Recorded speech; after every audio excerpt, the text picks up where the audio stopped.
Mesdames, Messieurs, bonjour. La formule, c'est « merci d'être venus si nombreux », mais en l'occurrence, c'est vrai. Donc, bravo d'avoir répondu à notre sollicitation de venir écouter une conférence sur le thème de l'énergie. Nous sommes très fiers de ce succès de ce soir, de voir cette salle bien remplie. Je commence, avant d'oublier, par remercier le Crédit Agricole, notre partenaire de cet événement, qui nous permet de vous accueillir ici. Deux mots sur le Chiffre et la Plume qui organise cet événement. Le Chiffre et la Plume, association qui réunit quelques dirigeants d'entreprises locales qui se sont donnés pour vocation de promouvoir l'économie béarnaise, de promouvoir la culture économique, et en organisant de temps en temps des conférences. On ne produit pas forcément de papier, mais nous essayons d'organiser de l'échange, d'organiser des rencontres, de faire venir des sachants, et donc nous-mêmes de contribuer à cette réflexion. Alors, le Chiffre et la Plume, pourquoi ?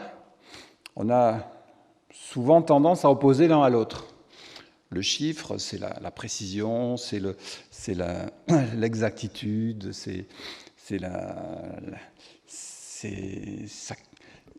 le chiffre caractérise l'entreprise.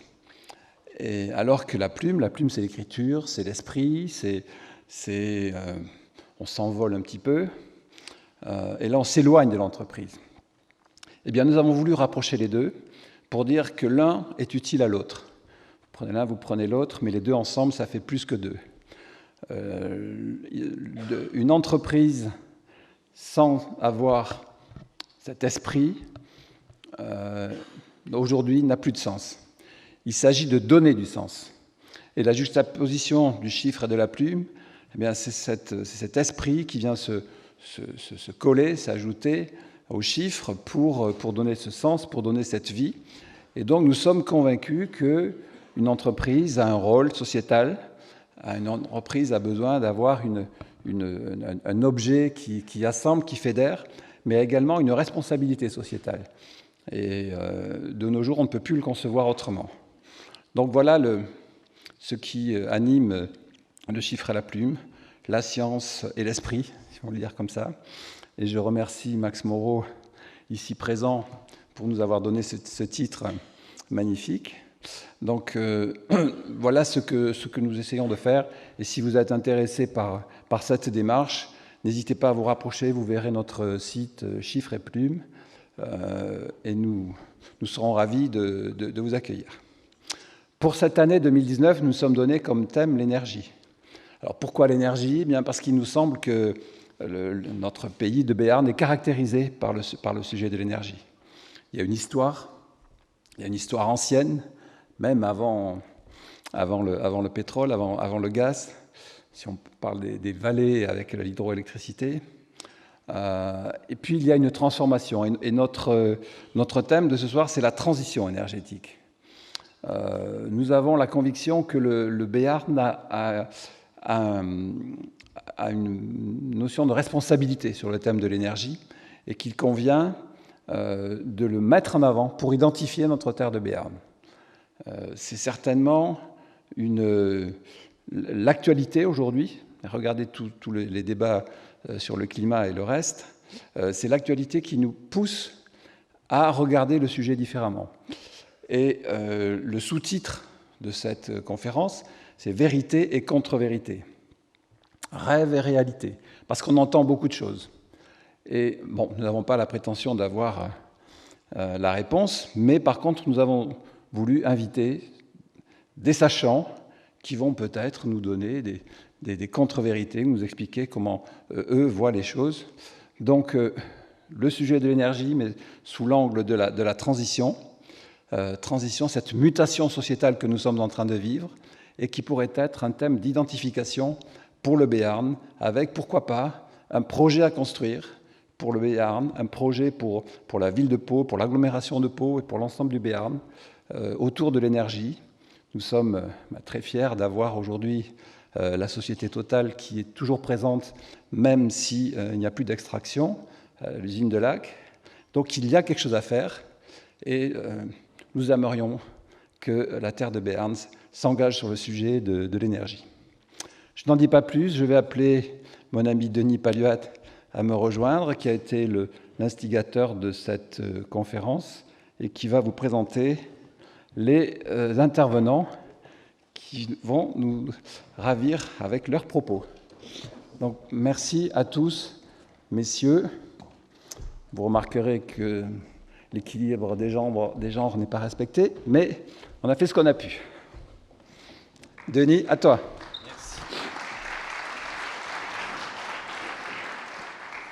Merci à Philippe Araou, le président du Chiffre et de la Plume, pour cette introduction à notre conférence. Avant toute chose, je voudrais vous demander ou vous rappeler, vous l'avez déjà fait évidemment, mais je voudrais quand même vous le rappeler et vous demander de couper vos portables ou au moins de les mettre sur silencieux. Ça sera plus agréable et en même temps, ça fera qu'il y aura un petit peu moins de bains d'ondes pendant les 2h30 à 3 heures que va durer cette conférence. Je suis content et je suis très heureux de vous voir nombreux ce soir dans la salle pour parler ou pour assister à cette conférence sur la transition énergétique. Ça montre combien le thème de la transition énergétique est important pour notre société aujourd'hui. Il est d'autant plus important que l'énergie est reliée, pour de mauvaises raisons apparemment, au réchauffement climatique. Ça fait 20 ans, 30 ans à peu près que le thème du réchauffement climatique est devenu le thème presque central de la réflexion de toute l'humanité. Le premier marqueur, ça a été le sommet de la Terre à Rio en 2012. Et entre 2012 et 2015, la COP21 de Paris, il s'est passé des choses, mais pas beaucoup de choses. La COP21 a été un événement majeur, puisque pour la première fois, l'unanimité du monde scientifique et l'unanimité des États ont reconnu qu'on était face à un grand problème. Il faut agir. Les États doivent agir, mais nous, chacun de nous, citoyens, nous devons agir. Agir pour favoriser cette transition énergétique dans notre propre vie, dans notre microcosme, mais aussi parce qu'on le voit bien, c'est ensemble, c'est la pression des citoyens qui fait que les décisions sont prises par les gouvernements pour que cette transition puisse se faire et que ce réchauffement soit limité. On note que l'engagement de la COP21 et de l'accord de Paris de maintenir le réchauffement climatique à plus 2 degrés maximum d'ici à 2100 par rapport à l'ère pré-industrielle est déjà complètement dépassé et ne peut plus probablement être atteint, sauf miracle absolu. Et dans ce réchauffement climatique, le cœur, c'est l'énergie, c'est la consommation d'énergie. La consommation d'énergie directe et indirecte. Quand je dis consommation d'énergie directe, je pense à celle qu'on fait tous, chacun d'entre nous, qui est facile à appréhender, facile à mesurer. C'est l'énergie qu'on dépense pour se chauffer, pour se nourrir, pour se déplacer, pour éclairer, etc. Cette énergie-là, on la voit, on la sent. On peut agir directement sur elle tout de suite pour réduire ou améliorer l'efficacité avec laquelle on l'utilise. La consommation indirecte est beaucoup plus difficile à appréhender. C'est cette consommation d'énergie qu'il faut utiliser pour les produits et les services dont on a besoin et qu'on consomme. L'énergie qu'on utilise pour fabriquer un produit, pour transporter un produit jusqu'à son lieu de vente, pour le vendre, pour le diffuser, puis pour l'utiliser, et enfin pour s'en débarrasser et, si tout va bien, pour le recycler. Quand on considère tout ce cycle, alors les choix deviennent beaucoup plus difficiles. J'en prends un petit exemple facile, dont on parlera dans la conférence, la voiture électrique. Il semble une évidence que la voiture électrique, c'est la solution fabuleuse pour minimiser ou optimiser la consommation d'énergie lors de nos déplacements, en particulier en ville. Mais si on y réfléchit bien et quand on commence à prendre le cycle entier de la voiture électrique en compte, la fabrication de la batterie dans des pays asiatiques, les minerais qu'il a fallu sortir pour fabriquer cette batterie, le transport de la batterie jusqu'en France, quand on prend tout ça, en compte l'électricité qu'il faut utiliser, d'où vient-elle, etc. Et comment on va se débarrasser des batteries ensuite. Quand on prend tout ça en compte, alors les évidences disparaissent et ce qui nous semblait absolument certain comme solution n'est plus du tout aussi certain que ça. C'est ce soir, c'est un peu ce qu'on a voulu éclairer. Tous ces choix que les gouvernements doivent faire et que nous, chacun d'entre nous, nous devons faire à notre propre échelle. Tous ces choix sont extrêmement complexes, difficiles, délicats. On a appelé notre conférence « Transition énergétique, vérité et contre-vérité, rêve et réalité ». On n'a pas la prétention, et aucun des conférenciers autour de moi ne l'a, de vous donner la vérité. Parce que la vérité, elle est diffuse, elle est compliquée, elle est complexe, elle est très délicate à saisir. On souhaite simplement amener des éléments tangibles pour votre propre réflexion, pour que vous puissiez vous faire plus facilement votre idée et décrypter plus facilement les messages que vous recevez à travers les médias ou à travers le monde politique ou le monde économique, de telle sorte que vous ayez plus d'intelligence, que nous ayons plus d'intelligence dans les choix que nous souhaitons faire pour améliorer notre utilisation de l'énergie. On aurait d'ailleurs pu appeler cette conférence « Les dilemmes de la transition énergétique », car il n'y a pas de choix évident, il n'y a que des choix compliqués, et chaque choix qui sera fait aura un aspect positif et des aspects négatifs ou plus difficiles en termes de conséquences. Alors, le thème est très vaste. L'énergie, c'est un thème, on pourrait y passer 3 jours, mais ça serait peut-être un petit peu long quand même de rester 3 jours dans la salle. Donc on a limité à 3 heures environ, et pour ceci, on a choisi deux parties séparées et spécifiques. La première partie, ça va être sur la production d'énergie. On va se poser la question sur la production d'énergie, d'abord faire un panorama de la situation énergétique mondiale, et ensuite voir quels seraient les leviers qui nous permettraient d'avoir une énergie plus propre et de s'affranchir peu ou prou des énergies fossiles, charbon, gaz, pétrole, qui sont tant décriées aujourd'hui. C'est Philippe Charlez, ici, expert en matière énergétique, qui nous fera cette présentation. Ensuite, toujours dans la partie production d'énergie, nous nous intéresserons à l'électricité. Et nous ferons un point sur la situation de l'électricité en France et comment cette situation peut ou devrait s'améliorer.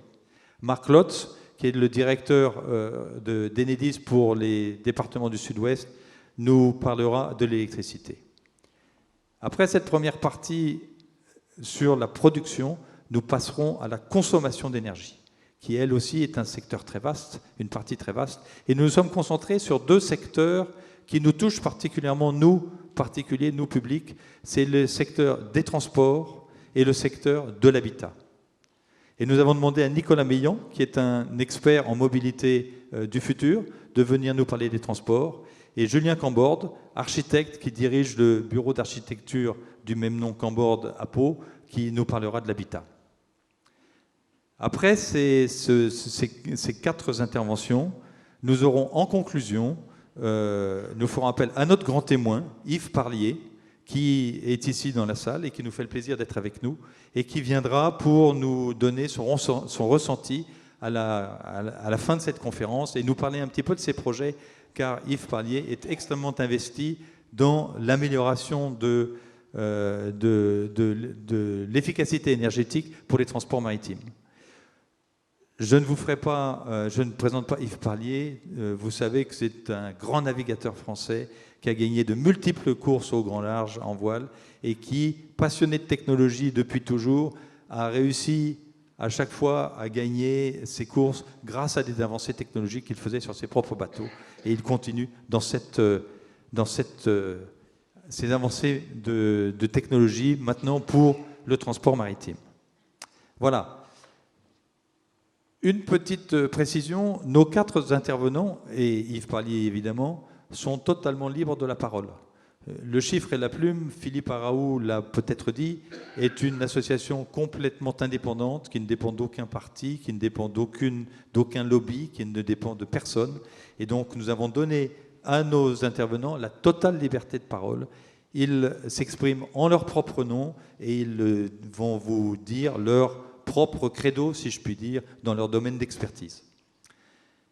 À la fin de cette conférence, où on aura nourri vos esprits avec beaucoup de données, de chiffres, d'idées, nous ne souhaitons pas vous laisser partir comme ça, parce que vous aurez probablement soif et faim, et c'est pourquoi nous vous offrirons, grâce à nos soutiens et nos généreux sponsors, nous vous offrirons un cocktail pendant lequel les échanges pourront avoir lieu avec les intervenants, bien entendu, et entre vous sur ce thème.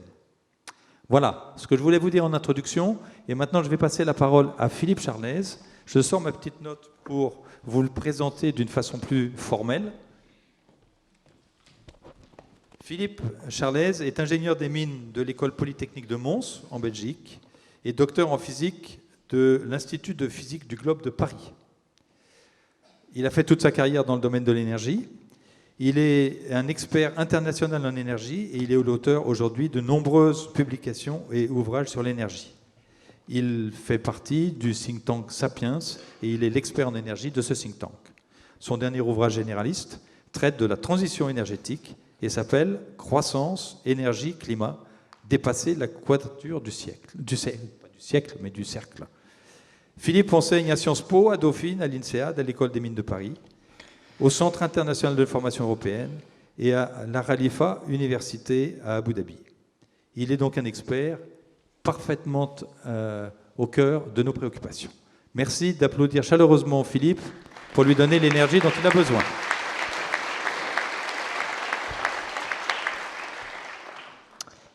Merci Denis, et puis très heureux d'être dans cette belle ville de Pau que je connais bien puisque j'y ai vécu 3 ans entre 2001 et 2004. Je suis revenu d'ailleurs assez souvent. Alors là, le titre de mon intervention, c'est « Quel levier pour la transition énergétique ?» et vous allez voir, je vais commencer d'une façon assez générale, en vous expliquant que tous les systèmes naturels sont à peu près identiques et fonctionnent d'une façon, si on veut bien me les donner, mais il ne veut pas venir, c'est bon, fonctionnent tous d'une même façon.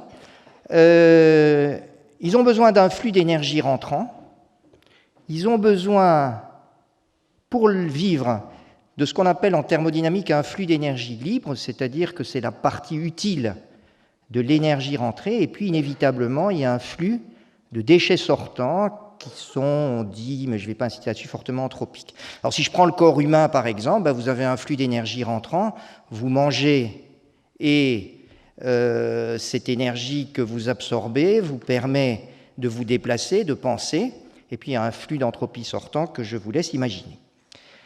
Et en fait, ce qu'il y a d'intéressant, c'est que tous les systèmes fonctionnent de la même façon, mais plus ils sont complexes, plus le flux d'énergie rentrant est important. Et comme on le voit ici, entre une galaxie et le cerveau humain, on a à peu près un flux d'énergie rentrant pour le cerveau humain qui est 15 millions de fois supérieur à la galaxie.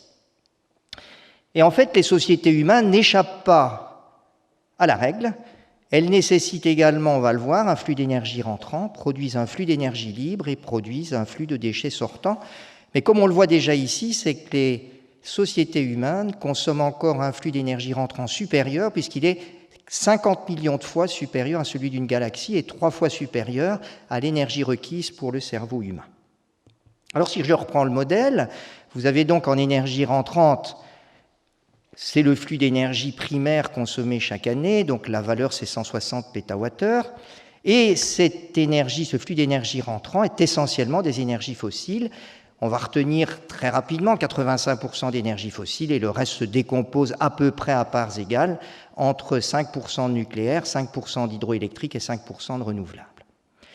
Vous produisez l'énergie libre qui est en fait, je vais dire, le produit nécessaire à la société pour fonctionner, c'est le produit intérieur brut mondial, 85 000 milliards de dollars, et vous avez un flux de déchets anthropiques sortants. Alors il n'y a pas que du CO2, mais pour l'instant, comme on va surtout parler de la problématique climatique, on va restreindre ce flux d'énergie sortant au CO2. Alors vous avez 2 paramètres qui sont assez fondamentaux, tout simples. Le premier qui est en fait la relation entre le flux d'énergie rentrant et le flux sortant, c'est donc évidemment la quantité de CO2 que vous allez produire par unité d'énergie, élevée pour le charbon, intermédiaire pour le pétrole, plutôt faible pour le gaz et normalement nul pour les renouvelables et le nucléaire. Et vous avez un deuxième paramètre qui caractérise l'efficacité du système, c'est ce qu'on appelle l'intensité énergétique. Globalement, ce qu'on appelle également l'efficacité énergétique, c'est le rapport en fait entre le PIB et la quantité d'énergie, c'est-à-dire que c'est la quantité de mégawattheures que vous devez dépenser pour produire une unité de richesse. Et évidemment, moins vous produisez d'énergie pour produire la même unité de richesse, plus votre système est efficace. Alors, il y a une petite équation, rassurez-vous, elle est très simple, on va l'écrire ensemble, qui s'appelle l'équation de Kaya et qui va nous donner un panorama et nous dégager les 4 grands leviers de la transition énergétique. Si j'écris CO2 égale CO2, on est tous d'accord, je divise OT-bas par mégawattheure, OT-bas par kilo-dollar ou kilo-euro, peu importe, et OT-bas par habitant. Eh bien, j'ai les 4 facteurs qui vont caractériser ma transition énergétique. Si je veux faire de la transition énergétique, première méthode, je peux essayer de limiter la croissance démographique, je peux essayer de renoncer à la croissance économique, je peux essayer de réduire mon intensité énergétique, et la quatrième, c'est évidemment sortir des énergies fossiles pour remplacer par les énergies décarbonées. Et évidemment, si j'arrive à faire ça, vous voyez que mon premier terme est nul, et à ce moment-là, je pourrais même ignorer les 3 autres et continuer à ignorer à la fois la croissance démographique, la croissance économique et l'intensité énergétique. Mais on va voir que malheureusement, ce n'est pas aussi simple, et donc je vais passer un petit peu de temps à essayer de discuter assez rapidement chacun de ces 4 facteurs. Alors parlons d'abord de croissance économique. Donc effectivement, première méthode, je renonce à la croissance économique, j'entre dans une société de récession perpétuelle, de décroissance économique. Alors il faut savoir évidemment que tous les grands indicateurs de développement sont liés à la croissance économique. Vous avez ici l'augmentation de la durée de la vie, qui est de l'espérance de vie, qui évidemment, comme vous le voyez, est reliée à la croissance économique, spécialement avec un seuil qui est aux environs de entre 15 et 20 000 $ par habitant. Et on voit que quand on tombe en dessous, ça décroît extrêmement vite, parce que ça veut dire que je n'ai pas d'argent, je n'ai pas d'énergie, je n'ai pas de système de santé, et donc évidemment, je décroît rapidement ma croissance, mon indicateur de développement, en l'occurrence ici l'espérance de vie. On peut recommencer ça avec d'autres indicateurs, comme par exemple la mortalité infantile. Et je prendrai comme exemple le Venezuela aujourd'hui, qui pour des raisons tout à fait étrangères à la transition énergétique est en pleine récession économique. Son PIB a été diminué par 2 en 5 ans. Eh bien, l'espérance de vie a baissé de 15 ans en 5 ans, passant de 75 ans à 60 ans. Donc vous voyez que la récession économique peut induire très rapidement des conséquences sociétales dont on pourrait imaginer qu'elles peuvent être parfois aussi dramatiques que les conséquences climatiques. Et puis, il ne faut pas oublier aussi que le PIB par habitant, c'est-à-dire la richesse, c'est une des clés pour faire la transition énergétique. Alors, je vais montrer un petit peu provocateur, mais je dirais que l'écologie, c'est avant tout un sport de riches. Et d'ailleurs, si vous voulez faire une transition écologique mondiale, il faudrait transférer environ entre 1 500 et 2 000 milliards de dollars par an des pays les plus riches vers les pays les plus pauvres. Et je vous montre ici un exemple, c'est que la réduction de l'intensité énergétique, qui est un bon indicateur, nécessite en fait beaucoup de caractéristiques techniques, des changements de comportement certes, mais également beaucoup d'investissements techniques, et ces investissements techniques ne sont pas possibles si vous ne produisez pas de la richesse. Donc vous aurez beaucoup de mal à faire de la transition énergétique efficace si parallèlement vous ne produisez pas de richesse. La croissance démographique. La population mondiale est passée d'environ 2,5 milliards d'habitants en 1950 à 7,7 aujourd'hui. On atteindra à peu près les 10 milliards d'habitants en 2050 et probablement on dépassera les 11 milliards d'habitants en 2100. Et il faut savoir que tout bébé naissant, nouveau-né, arrivant sur la planète, nous offre en fait dans son berceau 4,5 tonnes de CO2, c'est mécanique. Donc c'est-à-dire que les 100 millions de nouveau-nés par an augmentent mécaniquement les émissions de gaz à effet de serre d'1,5 milliard de tonnes. Et vous avez ici la traduction, elle est traduite uniquement en termes démographiques et c'est simplement la multiplication par les 4,5 millions pour vous montrer l'effet dramatique de la démographie sur les émissions de gaz à effet de serre. D'autant que la démographie, et c'est disons la faiblesse de l'équation de Kaya, c'est que les différents paramètres sont indépendants alors qu'en réalité ils sont liés. Et il y a par exemple une très forte interaction entre croissance économique et croissance démographique. La croissance économique va d'un côté réduire la mortalité en augmentant l'espérance de vie, mais elle va de l'autre réduire aussi la natalité, parce que dans une société plus développée, les femmes font généralement des études beaucoup plus longues et ont leur premier enfant beaucoup plus tard.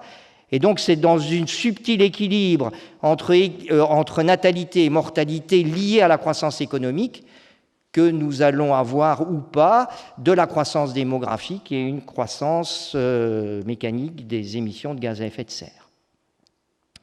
Réduire l'intensité énergétique, nous l'avons déjà fait depuis le début du XXe siècle. On était environ à 7,5 MWh par kilo-dollar au début du XXe siècle. On est tombé aujourd'hui en dessous de 2 kWh de 2 MWh par kilo-dollar en 2018.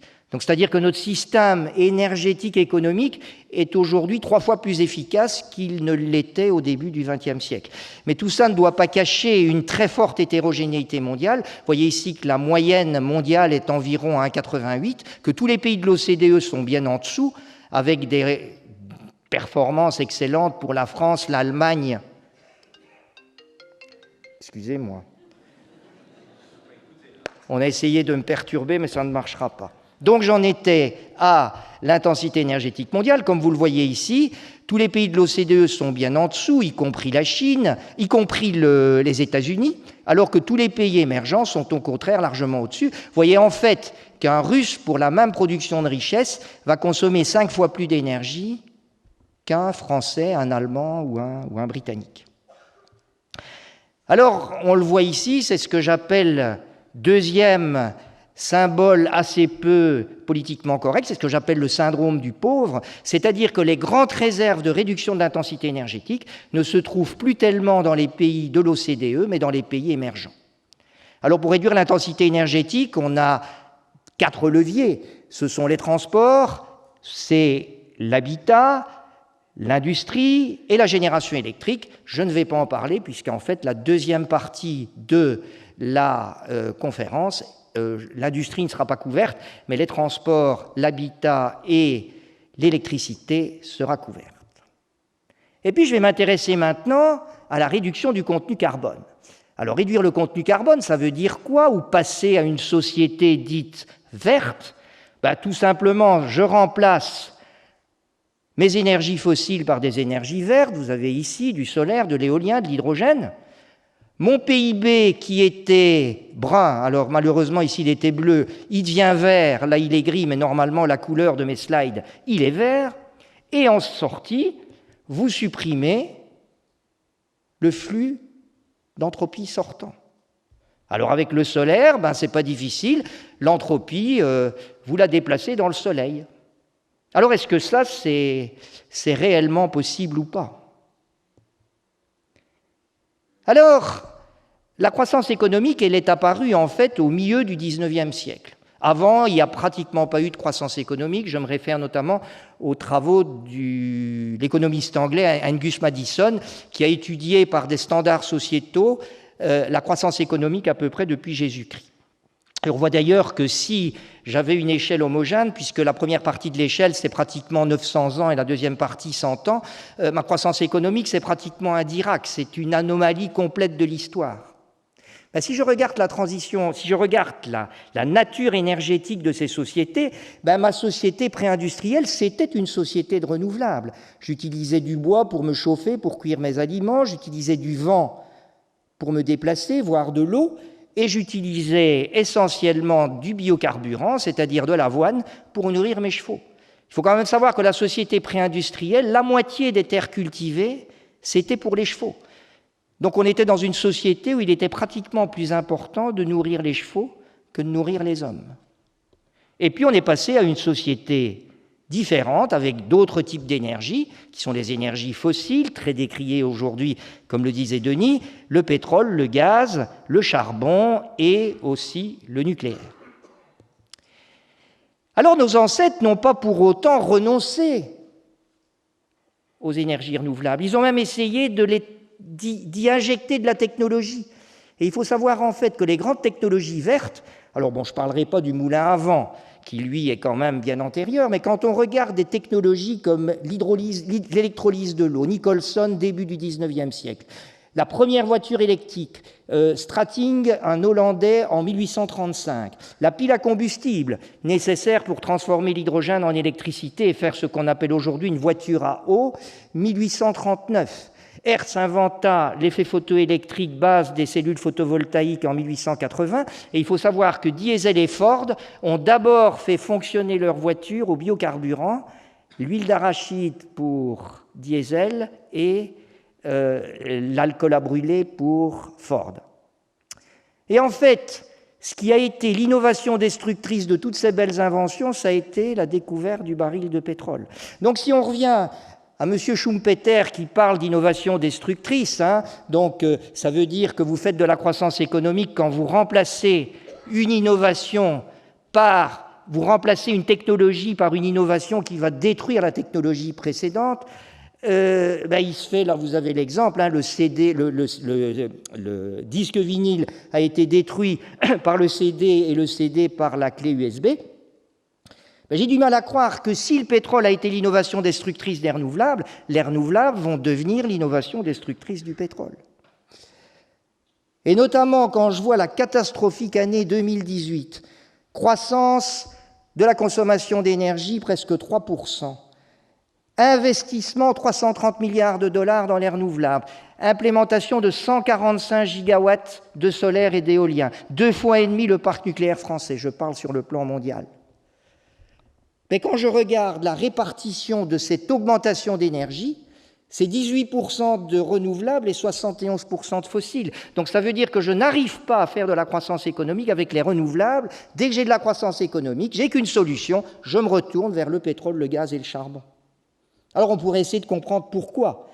Ça tient simplement dans le fait que pour faire de la croissance économique, j'ai besoin pas seulement d'une énergie, il faut qu'elle soit pilotable. Pilotable, ça veut dire que j'ai de l'énergie où je veux, j'ai de l'énergie quand je veux, j'ai de l'énergie autant que je veux, et puis mon énergie, elle est stockable. Non, mon énergie n'est pas stockable, c'est la matière qui contient l'énergie qui est stockable. L'énergie n'est jamais stockable. Vous ne stockez que de la matière. Et quand vous dites que le pétrole est une énergie stockable, ce n'est pas le pétrole qui est une énergie stockable, c'est tout simplement la matière qui contient le pétrole. Une fois que vous brûlez le pétrole, l'énergie produite en brûlant le pétrole, elle est plus stockable.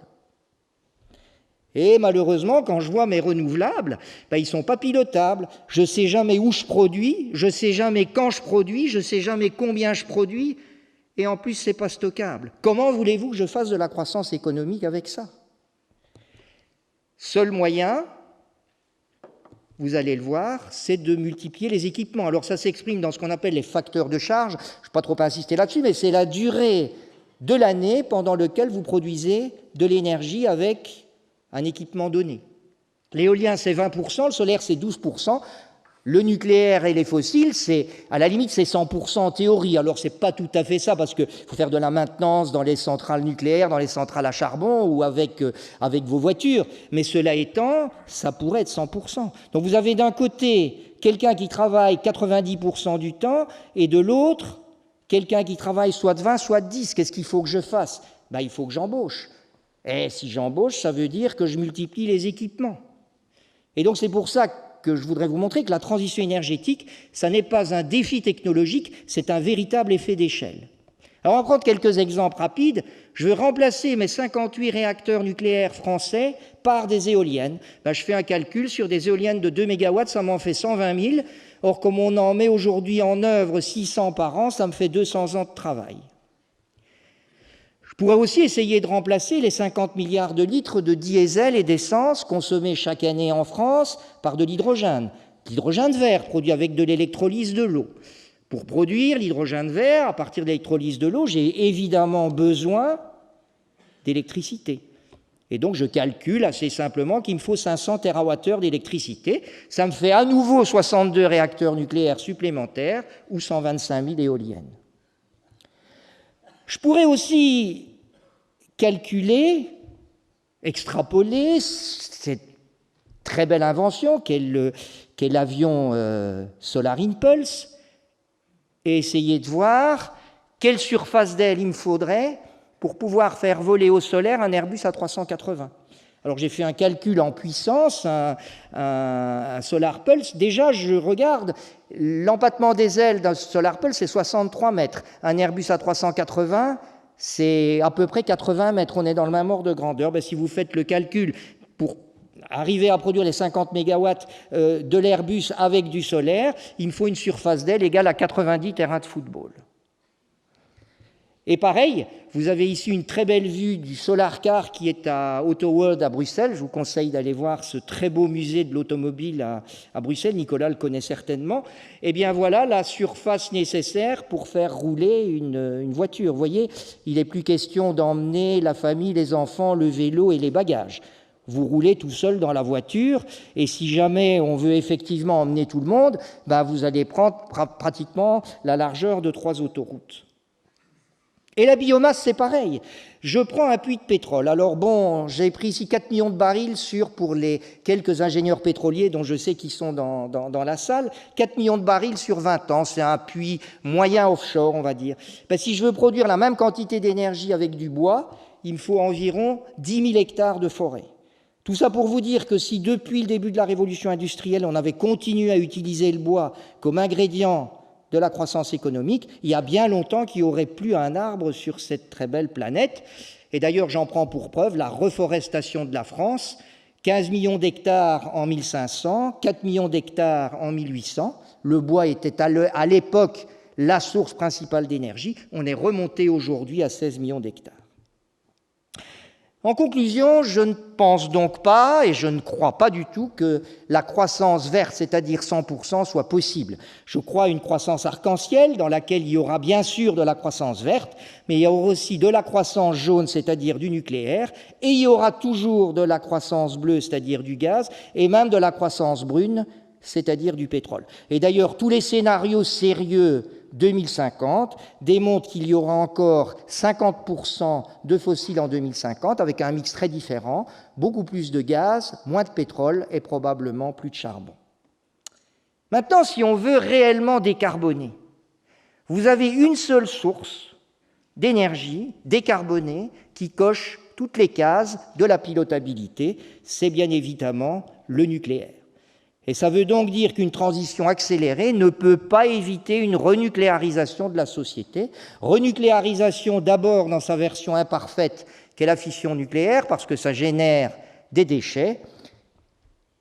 Renucléarisation exceptionnelle dans sa version non existante aujourd'hui, qui est la fusion nucléaire, c'est-à-dire la fusion de 2 isotopes de l'hydrogène qui sont le tritium et le deutérium. C'est ce fameux projet ITER qui est actuellement en cours de construction à Cadarache dans la vallée de la Durance.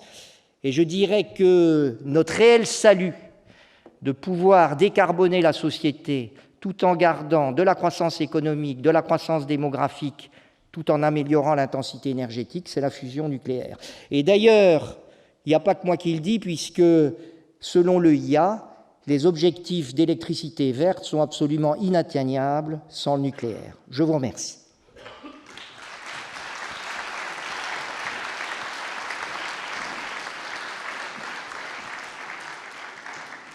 Merci Philippe pour cette présentation très didactique. Je demande maintenant à Marc Lotz de nous parler de l'électricité. Marc est ingénieur de l'École nationale supérieure d'électricité et de mécanique. Il est diplômé de l'Université de Santiago du Chili et titulaire d'un MBA de l'École de management de Lyon. Marc Lotz travaille chez EDF et Enedis, dans lequel depuis 25 ans il occupe des postes à responsabilité dans tous les domaines de la distribution de l'énergie et dans de nombreux pays aussi. Il est depuis novembre 2015 le directeur régional d'Enedis, ici basé à Pau, en charge des activités dans les Pyrénées-Atlantiques, les Hautes-Pyrénées et les Landes. Marc, à toi. Merci Denis. Bonsoir. Je vais je vais vous ramener à la réalité française, illustratrice des propos que Philippe a largement développés, pleine d'espérance et de principes vrais, parfois d'espérance qu'on n'a pas su atteindre, mais néanmoins une situation à propos de laquelle je vais passer un petit peu de temps pour être dans le concret.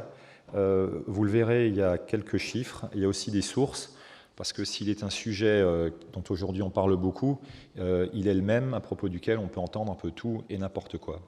Donc la situation française aujourd'hui, quelle est-elle? On dispose en France d'un mix électrique qui est largement décarboné. Là, c'est les chiffres de 2018. On le voit, 23% de la consommation était à partir d'ENR et 86% de la production électrique était décarbonée.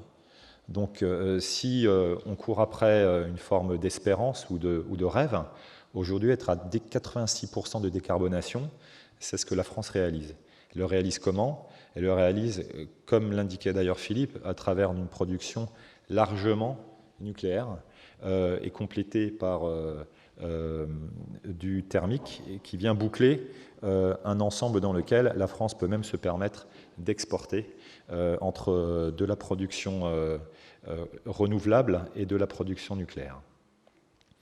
Cette situation, en fait, elle place la France parmi les leaders européens. Alors vous avez là un instantané des grammes de CO2 émis par kilowattheure produit dans les différents pays d'Europe. Vous verrez le Nord Pool, donc les pays du nord de l'Europe, qui disposent, eux, d'une ressource hydraulique, en France à peu près 10%, qui sont là-bas à hauteur de 90 à 98% pour la Norvège, par exemple. La France a une ressource différente, hydraulique certes, mais a fait des choix industriels différents, n'a pas la ressource en hydraulique dont dispose entre autres la Norvège. Et donc c'est les choix de la politique énergétique française qui ont conduit à un grammage de CO2 qui est tout à fait raisonnable. Vous verrez la Pologne en noir. La Pologne, on le verra quand on va intégrer les chiffres instantanés, produit énormément de CO2. L'Allemagne en produit également beaucoup. Quand on agrège les données, pas instantanées, mais au cours d'une année, donc là, autant de points qu'il y a de dizaines de minutes, si vous voulez, au cours d'une année, vous voyez la France en rouge en bas à droite, et donc en termes de grammes de CO2, c'est de l'ordre de 50 grammes de CO2 par kilowattheure produit. L'Allemagne est à 10 fois plus, la Pologne est à quasi 20 fois plus. Donc c'est des questions d'échelle de grandeur. Là, on n'est pas simplement des nuances, on est sur des choix qui produisent des effets radicalement différents. En France, on produit par kilowattheure 10 fois moins de CO2 qu'en Allemagne. L'Allemagne qui dispose encore 30% de sa production à partir de charbon, 47% à partir d'ENR et encore 13% à partir de nucléaire. Mais c'est bien le charbon, et en Pologne et en Allemagne, qui fait que les émissions de CO2 sont extrêmement importantes par kilowattheure produit. Du point de vue des prix, parce que considérant l'acceptation de l'énergie, il ne faut pas penser que c'est uniquement une affaire de techniciens, de technologie. Il y a évidemment, et on le verra, un certain nombre de notions. Philippe a abordé celle de la sûreté d'alimentation, autrement dit, garantir que lorsque vous appuyez sur un interrupteur ou que vous souhaitez faire démarrer une voiture, vous ayez bien l'énergie disponible pour rendre le service attendu. Mais tout autant que de savoir que l'énergie dont vous pourriez avoir besoin, vous pourriez y avoir accès à un prix jugé acceptable par les différents citoyens. Je ne reviendrai pas sur l'épisode français récent qui montre qu'il y a sur ce sujet-là une sensibilité croissante et que les rêves doivent forcément trouver à atterrir et à constituer une certaine forme de réalité avec laquelle chacun pourra vivre. Donc, du point de vue électrique, là, je vous ai donné les prix des bourses européennes de l'électricité qui auront en fait... C'est difficile d'apprécier le prix de l'électricité à part entière parce qu'il y en a de multiples formes. Donc, je vais vous donner deux idées de ce qui pourrait être une appréciation du prix. Le prix du marché de gros qui se vend dans les bourses, c'est finalement le prix de la production qui est, on va dire, vendu sur le marché. L'essentiel de la production en France et dans d'autres pays européens ne se vendent pas via des bourses, se vendent en accord entre parties ou est versé dans un pool à un prix administré. Donc là, c'est un reflet du prix. La France à 50 € et parmi les prix les moins chers d'Europe, ça peut monter à 70 €, à 65. L'Allemagne est moins chère, 45 €. Pourquoi ? Parce qu'en Allemagne, on produit de l'électricité à partir essentiellement, comme je vous l'ai dit, le prix marginal est donné par le charbon, la lignite, qui est bon marché. C'est un des paradoxes qu'on va pouvoir trouver dans la régulation de l'énergie en Europe, parce que celle qui est considérée comme étant la plus polluante est finalement la moins chère. Donc ça, c'est un instantané qui montre que, de ce point de vue-là, la France n'a pas à rougir. Quand on va au prix à la consommation, donc on agrège ce que chacun des particuliers pourrait payer, c'est des statistiques européennes, on va se rendre compte qu'on prend quelques points de référence tels que l'Allemagne, on est grosso modo à 300 € du mégawattheure. En France, on est à 180 € du mégawattheure. Et en Europe, on est en moyenne UE à 210 € du mégawattheure. Donc on est grosso modo 10 à 20% moins cher en France pour le particulier que la moyenne européenne. Grosso modo, un ménage français va payer 750 € sa facture d'électricité par an. En Allemagne, c'est le double. Alors, un autre point à observer, c'est que l'Allemagne, vous voyez, entre les couleurs orange et plus rouge, vous avez le prix hors taxe d'électricité, donc c'est production, transport, distribution et commercialisation. C'est toute la chaîne de l'électron rendu chez vous. Et ensuite, c'est les taxes. Les taxes en Allemagne, c'est à peu près la moitié du prix. En France, c'est à peu près un tiers du prix. Sur les 180 €, c'est 60 € de taxes. En Allemagne, c'est pas loin de 150 € de taxes. Ce point-là est important parce que ce qu'on va voir, c'est que pour financer la transition énergétique, et c'est particulièrement vrai en Allemagne où, comme je vous l'ai dit, 47% d'ENR, vous allez retrouver des taxes qui finalement servent à compenser le coût des ENR en regard des prix de marché. On va collectivement s'acheter des ENR et on va se répartir la facture entre tous les consommateurs finaux. C'est particulièrement vrai en France, mais c'est encore plus vrai en Allemagne. En France, c'est ce qu'on appelle la CSPE, cette taxe que chacun de nous payons, la contribution au service public de l'électricité, c'est en France 22 € par mégawattheure. Donc c'est un tiers des taxes servent en fait à financer le prix des ENR. On y reviendra un petit peu plus tard. Néanmoins, gardons en tête que la France dispose d'un mix électrique qui lui permet d'être un des plus décarbonés au monde et en Europe, d'avoir un prix de l'électricité, que ce soit sur le marché de gros ou pour les clients domestiques, qui est un des plus bas d'Europe. Et le dernier point, c'est peut-être pas le plus important, mais il est bon quand même de l'avoir en tête, c'est que la performance, la fiabilité du système électrique français est de tout premier ordre. Parce que la fiabilité électrique en France est de 99,99%. Ce qui veut dire qu'en moyenne, chacun de nous ne dispose pas de l'électricité 1 heure par an. 1 heure par an sur 8760, ça vous fait la fiabilité dont je vous ai donné. Donc on dispose de la plus basse émissivité carbone, des prix quasiment les plus bas d'Europe et d'une fiabilité du produit et de toute la chaîne de production de l'origine jusqu'au client final qui est parmi les meilleurs niveaux mondiaux. Là, on s'est placé du côté de la production, mais je vais vous donner néanmoins un aperçu de ce que ça donne du côté de la consommation. On s'est dit la production d'électricité était largement décarbonée, la consommation d'énergie, et je rejoins les propos de Philippe, est quant à elle largement carbonée. Vous voyez l'évolution des consommations finales d'énergie en France sur les 30 dernières années. Le pétrole baisse, l'électricité augmente, l'usage de l'électricité a augmenté jusque dans les années 2010, ensuite il stagne. L'usage du charbon, que ce soit en dehors de la production électrique, vient quasiment à se tarir. Le gaz reste stable, marque une légère décrue. Donc on peut se remettre en tête que la part de l'électricité en France par rapport à toute l'énergie qui est consommée n'est que de 25%. 25% de notre énergie que l'on consomme, c'est de l'électricité. Tout le reste, ce n'est pas de l'électricité. Donc les caractéristiques, pour ne pas dire les vertus, de la matière électrique ne pèsent finalement que 25%. Le reste, c'est une énergie largement carbonée. L'électricité, en plus en France, est très décarbonée, alors que dans le monde, elle ne l'est qu'à hauteur d'un tiers. En France, c'est quasiment les 9/10. Maintenant, quand on en vient à l'émission de gaz à effet de serre, en millions de tonnes, on va rejoindre en fait les propos de Philippe et le déroulé de mes collègues qui vont me suivre, à savoir qu'en 2017, 11% des émissions de gaz à effet de serre provenaient de la transformation énergétique.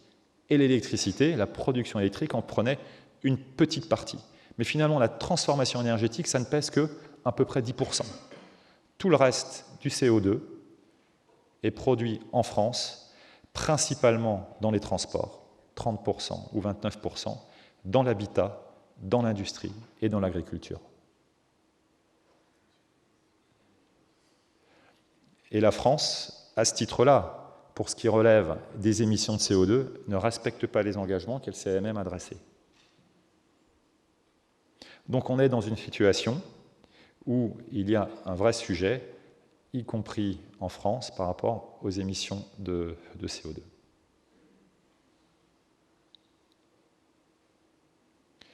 Ça, c'est la photo instantanée. Je vais revenir maintenant sur qu'est-ce qu'on va faire demain. Quelle est la vision qui est portée aujourd'hui en France sur la production d'énergie et d'électricité en particulier? Donc, qui a des responsabilités dans ce domaine?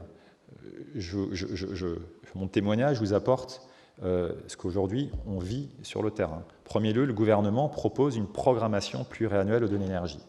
C'est ce qui fixe les grandes priorités. Le Parlement se l'approprie. D'ailleurs, la loi qui édicte la programmation pluriannuelle est en relecture, si je ne me trompe pas, au Sénat actuellement, donc elle est en phase terminale d'acceptation. Tous les 5 ans, ce texte établit, fixe les priorités d'action de la politique énergétique nationale. C'est un document très structurant. Ensuite, vous avez des organisations qui ne sont pas des représentants des élus, la commission de régulation qui met en œuvre un certain nombre de dispositifs tels que les appels d'offres pour des ENR afin de garantir des prix pendant 20 ans et déconnecter les producteurs d'ENR des prix de marché. Le RTE, qui donc est le transporteur d'électricité, qui lui donne en amont de la PPE sa vision qu'il a, étant donné qu'il est le gestionnaire du réseau de transport. Il établit un bilan énergétique, un bilan électrique, afin de donner des données concrètes issues de la réalité de son action sur le terrain. Ensuite, la région, nouvellement portée comme étant la chef de file de la transition énergétique, c'est finalement comment est-ce qu'on décline tout ce qui relève de ses prérogatives, grosso modo la maîtrise de la demande en énergie et le développement des ENR dans les régions, en permettant, entre autres, via ce qu'on appelle des STRADET, qui sont des documents édictés à Bordeaux pour la Nouvelle-Aquitaine, et également via des S3R ENR, alors un terme abscon, qui revient à dire qu'il y a une sorte de pot commun dans lequel producteurs, États et raccordeurs mettent de l'argent pour permettre aux développeurs d'ENR d'avoir des aides pour le raccordement de leurs ENR. Et enfin, les communes, et notamment les intercommunalités, les EPCI, peuvent décliner cette ambition régionale au niveau local. C'est d'ailleurs ce que la ville de Pau a fait via un plan climat air énergie territorial qui a été traduit ou complété par un contrat de transition énergétique, c'était il y a 15 jours, signé entre l'agglo de Pau et puis l'État, qui auront ensuite des répercussions sur les documents d'urbanisme tels que les SCOT ou les PLU. Voilà, alors ça peut sembler être beaucoup de personnes, mais en même temps, l'énergie devient complètement centrale, devient un fait de société, a un impact, comme on va le voir, sur le foncier, a un impact sur l'habitat, un impact sur les citoyens. Il est normal qu'ils s'en emparent en amont. Donc, les drivers de la programmation pluriannuelle de 2019 du côté de la production. D'abord, décarboner le mix énergétique. On se l'est dit précédemment. Ça revient à dire, en premier lieu, de moins consommer. Mais si on doit consommer des énergies fossiles, autant les rendre renouvelables. Donc vous allez voir qu'il y a un développement, par exemple, du biogaz ou des biocarburants qui visent à faire quoi? On pourrait se dire, est-ce que c'est possible d'avoir des énergies fossiles renouvelables? Oui, c'est possible. Quand il faut simplement voir que ce qu'on vise, le caractère renouvelable, ce qu'on vise, c'est éviter de mettre plus de CO2 dans l'atmosphère. Mais le CO2 qu'on mettrait dans l'atmosphère, d'où viendrait-il pour être nocif? Il viendra des sols. Parce que du CO2 qui est déjà dans l'atmosphère nativement, que vous remettez dans des arbres, que vous remettez dans l'atmosphère, finalement, vous n'accroissez pas le CO2 dans un bilan global. Par contre, si vous extrayez du pétrole et que vous libérez le CO2 qui était stocké finalement à l'endroit où il était le plus, où son innocuité était garantie, à savoir dans les sols, là, vous générez un problème. Donc, produire de la biomasse, la brûler, reproduire de la biomasse, la rebrûler, c'est considéré comme étant une ENR. Pareil pour les déchets que chacun de nous produisons, la moitié est considérée comme étant des ENR. Le prix de l'énergie, c'est évidemment un facteur extrêmement sensible qu'il faut garder en tête. On peut se bercer d'illusions, on peut inventer des solutions. Si on ne sait pas les financer et si collectivement on ne sait pas les payer, ça ne sert aujourd'hui à rien, on s'en est récemment rendu compte. On a besoin, en tout cas en France, c'est la volonté populaire qui s'exprime, au-delà des vérités, peut-être des vérités technologiques, il y a un souhait de société que de se rééquilibrer entre la part donnée au nucléaire et la part prise par les ENR. Aujourd'hui, c'est un fait, c'est pris comme une donnée d'entrée. Et la sûreté d'alimentation, ne l'oublions pas. Sûreté politique, on l'a vu dans les années 70, considérer qu'à chaque coup de butoir, notre équation énergétique pourrait être mise à mal parce qu'on serait rendu trop dépendant, comme par exemple l'Allemagne pourrait la redevenir en se privant et du nucléaire et du charbon, mais en devant courir après le gaz qui viendrait de l'Est. C'est un des axes, un des pans de la sûreté d'alimentation, je pense, très cher à la France. Mais deuxièmement aussi, c'est la sûreté d'alimentation technique, parce que je vous ai dit que d'avoir 99,99% du temps de l'électricité, ça n'est pas possible si vous êtes rendu dépendant du régime solaire ou du régime de vent de votre région ou de votre très proche environnement. Donc à partir de là, il faut trouver un compromis. C'est très facile d'optimiser chacune des composantes. C'est un cauchemar, mais c'est passionnant que de chercher à le faire en captant le bon point d'équilibre qui va dépendre des sociétés, de votre histoire, de l'instant où vous vous posez la question. Donc de quelle manière est-ce qu'on s'y est pris? En tout cas, la volonté française, aujourd'hui, a été de dire on envisage une baisse de la consommation énergétique, on va voir comment est-ce qu'on va s'y prendre, mais en tout état de cause, la part du fossile va décroître, la part de l'électricité va rester en légère augmentation, mais elle ne va pas baisser, et tout ce qui renvoie donc au pétrole, aux produits pétroliers, au gaz, est en extinction. Progressive, comme vous le voyez, on ne peut pas aller radicalement d'un point d'équilibre à un autre. Ça n'est juste pas possible. Pas possible parce qu'il faut vérifier un certain nombre de principes techniques et il faut qu'économiquement, ce soit envisageable et acceptable. Du point de vue électrique, on va, c'est en tout cas les choix politiques, aller de aujourd'hui, comme on en est à 20% d'énergie renouvelable, une croissance d'ici à 2035 à 45%. Et à chaque fois qu'on aura pu constater une augmentation de la capacité des ENR à prendre des parts dans le camembert électrique français, on fera décroître la part du nucléaire. Ça permettra à la fois de maturer les filières ENR qui aujourd'hui ne le sont qu'insuffisamment, on y reviendra, et de garantir la sûreté d'alimentation. Pour faire ça, il y a un certain nombre de défis qu'on devra relever. Le développement des filières ENR. Philippe l'a abordé. D'ailleurs, quelles sont-elles? L'hydroélectricité, elle va rester stable. Tout ce qu'on peut encore faire en France, ce n'est pas construire des nouveaux barrages, c'est augmenter les puissances des barrages existants. Donc ça va permettre quelques mégawatts supplémentaires, mais ce n'est pas structurant. L'éolien terrestre, l'éolien offshore, oui, c'est vrai, c'est un gisement qu'on peut encore continuer à exploiter. Le gros boom viendra du photovoltaïque. Et vous voyez que sur le reste, la biomasse, le biogaz, la méthanisation, dont vous entendez beaucoup parler, finalement la réalité, rendue aux chiffres, est différente parce que le gisement n'est pas très fort. Donc au bilan, le principal gisement en France, c'est le solaire, x5 par rapport à aujourd'hui. 1 tiers en toiture, 2 tiers au sol. Et l'éolien, x2 ou x3 par rapport à l'existant. Quels sont les challenges associés à ces filières? Premier lien, l'éolien, partout dans le monde, en tout cas partout en Europe, commencé en Allemagne. En Allemagne, c'est 20 à 25% du mix énergétique, c'est de l'éolien. Aujourd'hui, la filière est en panne. Pourquoi? Comme en France, beaucoup des problèmes d'acceptation. Vous avez dû entendre parler des champs offshore qui avaient été mis en commande il y a maintenant 8 ans en France. Il n'y en a pas un qui est sorti de terre. Pas un. C'est difficile. C'est difficile. Aujourd'hui, voilà, des choix sont faits, mais quand vous déroulez le fil jusqu'au bout, vous vous retrouvez néanmoins avec un outil industriel qui est considéré en toute proximité, c'est le cas de l'éolien, comme étant une nuisance. Et vous générez, alors même qu'il y a un consensus national, vous générez des oppositions qui aujourd'hui font que la filière est en panne. Du point de vue du solaire, c'est le principal gisement identifié, c'est vrai, mais on a à faire face à 2 challenges. Le premier, c'est le foncier.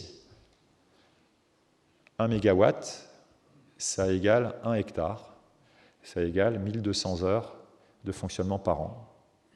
Alors, vous allez trouver 1000 heures au nord de la France, 1400 heures peut-être dans le sud-est, peut-être, mais l'ordre de grandeur est là.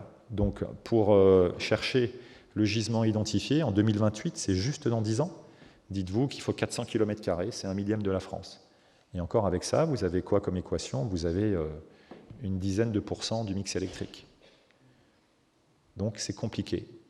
Et aujourd'hui, 1 mégawatt égale 1 hectare. On peut imaginer augmenter à quelque part l'efficacité de la transformation, mais les progrès récents ont plutôt porté sur les prix que sur ces rendements-là. Le prix, on y vient, le défi du prix.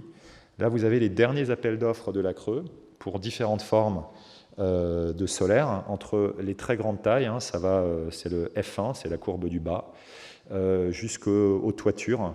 Donc entre les grandes fermes, les petites fermes et les grandes toitures, ayez simplement en tête que les prix oscillent entre 50 et 90 € du mégawattheure. J'y reviendrai. Dans le résidentiel, si vous, moi, on veut avoir des panneaux solaires, vous pouvez revendre votre électricité. Vous la revendez avec ce qu'on appelle une obligation d'achat. Donc, obligation est faite, il se trouve à EDF de la racheter. Pour le compte de l'État, il vous la rachètera entre 110 et 180 € du mégawattheure. Qu'est-ce que ça veut dire, ça? On s'est dit avant, les prix du marché gros de l'électricité sont à 50 €. Ils sont aujourd'hui inférieurs au prix des ENR, au prix de tous les appels d'offres.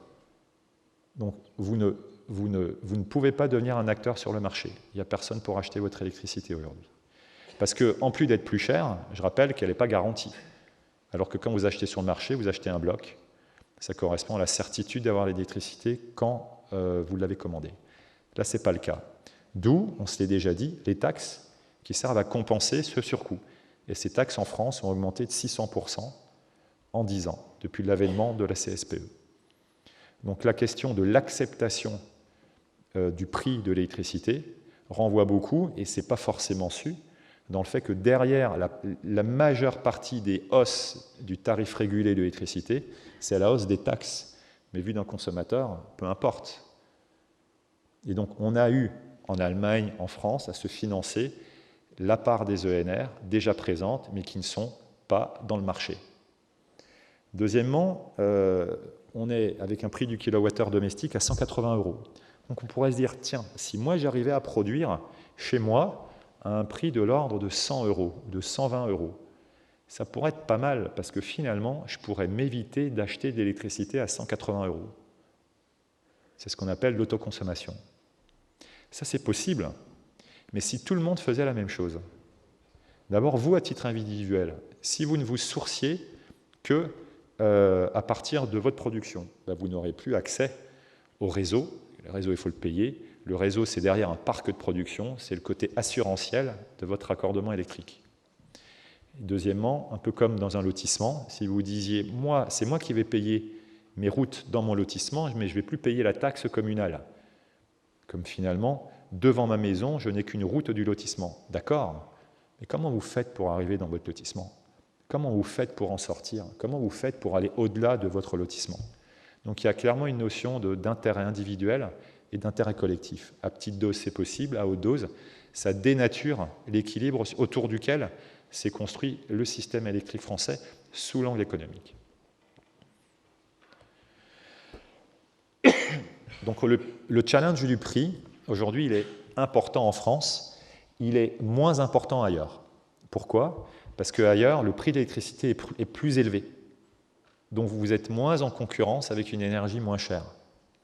Deuxièmement, quand vous êtes dans le désert du Nevada ou quand vous êtes dans la Sierra Nevada en Espagne, quand vous êtes dans le désert de l'Atacama au Chili, vous avez accès à des étendues, vous avez accès à des ensoleillements qui vous permettent d'atteindre des niveaux de prix qui sont de l'ordre de 30 à 40 euros, alors qu'en France, on est plutôt autour de 50 et de 60. Donc aujourd'hui, il y a un prix mondial du solaire qui émerge pour les grandes fermes, pas plus garanti que le solaire en France, mais néanmoins un prix mondial qui émerge autour de 40 euros. Néanmoins, cette électricité, elle reste toujours fluctuante, et c'est ce qu'on appelle intermittente. La variabilité de l'éolien en France, ça c'est le parc éolien français, sur un mois. Ce que vous voyez, c'est que c'est difficile de savoir à combien on va produire le lendemain. Ça fluctue beaucoup, donc imaginez qu'il y ait des consommateurs derrière, vous ne pouvez pas vous effacer quand il n'y a pas de vent, c'est pas possible. Donc on ne peut pas remplir les tuyaux qu'avec de l'électricité comme ça. On se dit on va mettre du solaire, le solaire ça marche pas beaucoup mieux. Là vous avez une ferme solaire, si j'en mettais plusieurs, il n'y a pas un régime de soleil en France sauf quelques jours par an. Un nuage passe, vous allez avoir la courbe du milieu. Une journée pluvieuse, vous aurez la courbe de droite. Quelle est la garantie associée? Elle est quasi nulle. Donc il y a un vrai challenge que de développer ce qu'on appelle des flexibilités.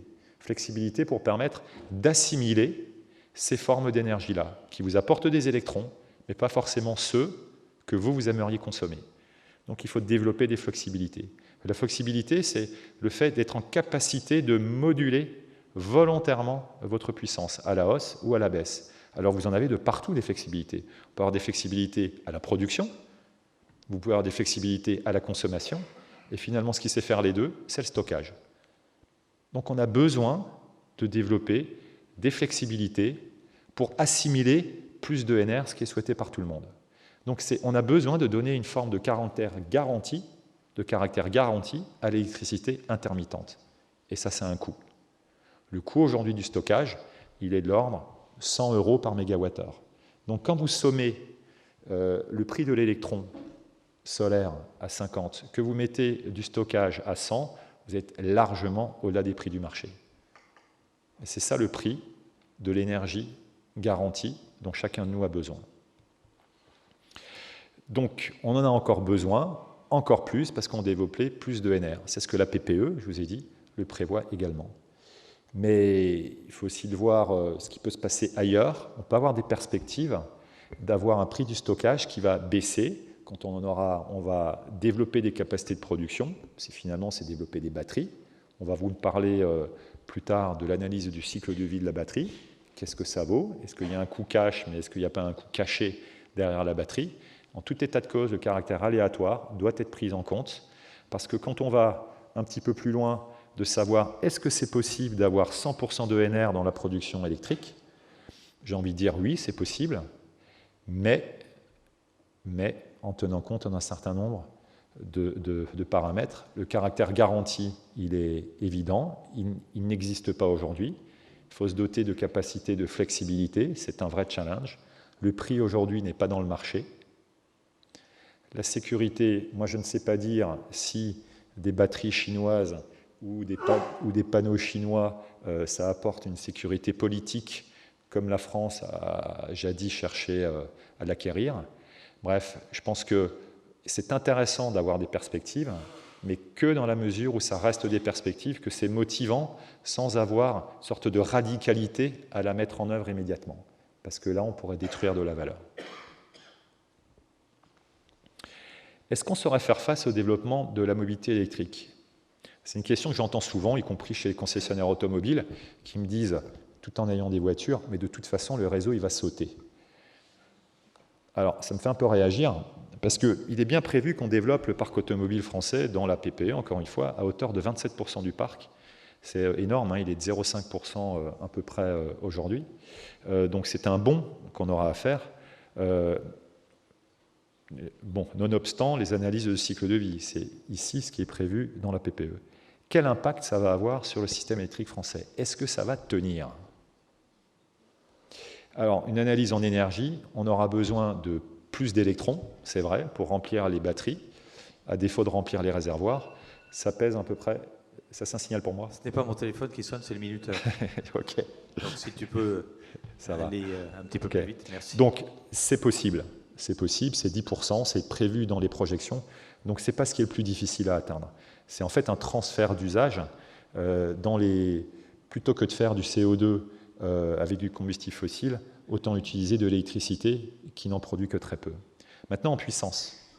C'est vrai que c'est un sujet, parce que l'essentiel va constituer, en tout cas dans la ruralité, dans des trajets journaliers avec une recharge le soir. Vous rentrez, vous vous branchez, et quand vous vous branchez, vous tirez de la puissance.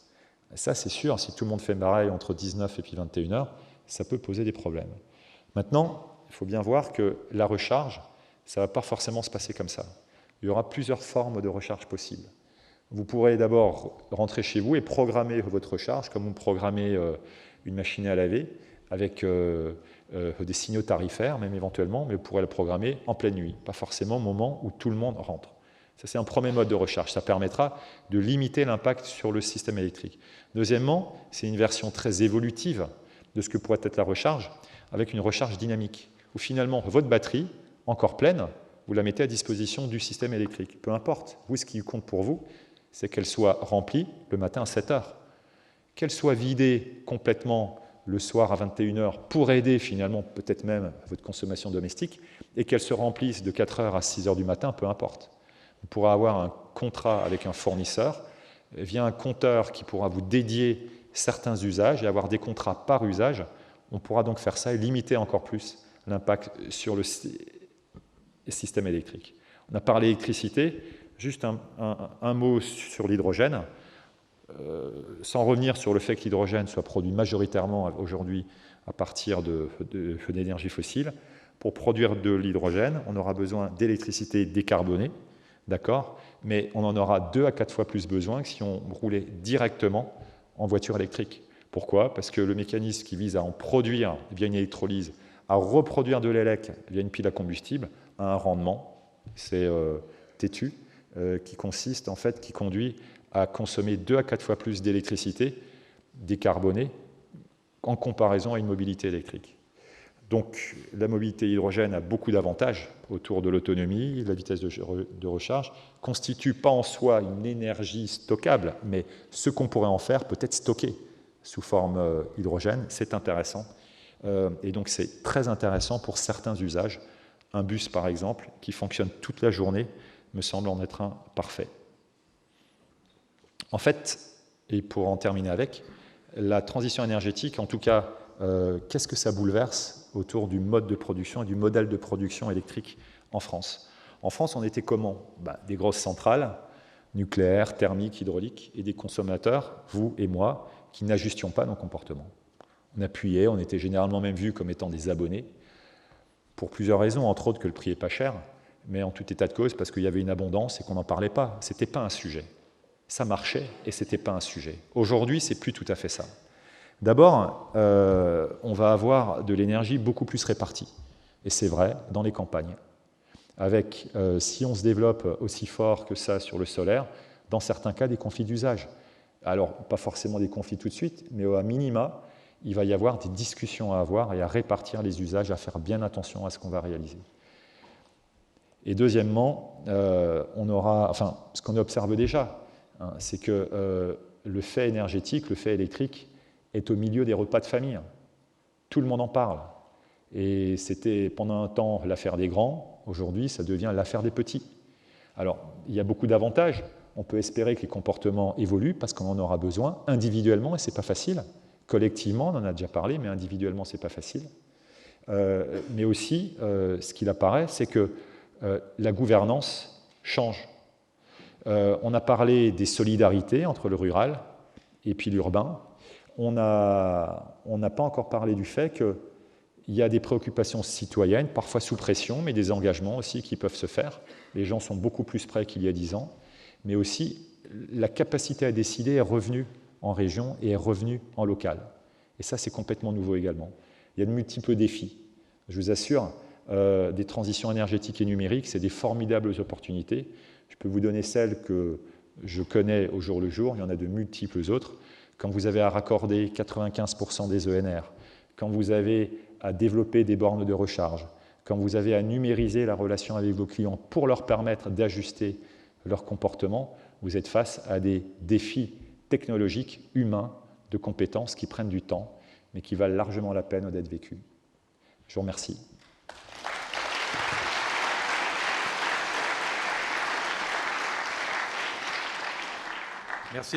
Merci Marc pour cette belle présentation qui nous montre que même si on veut faire bouger les choses, rien n'est simple, mais que grâce à la volonté des acteurs, elles vont bouger.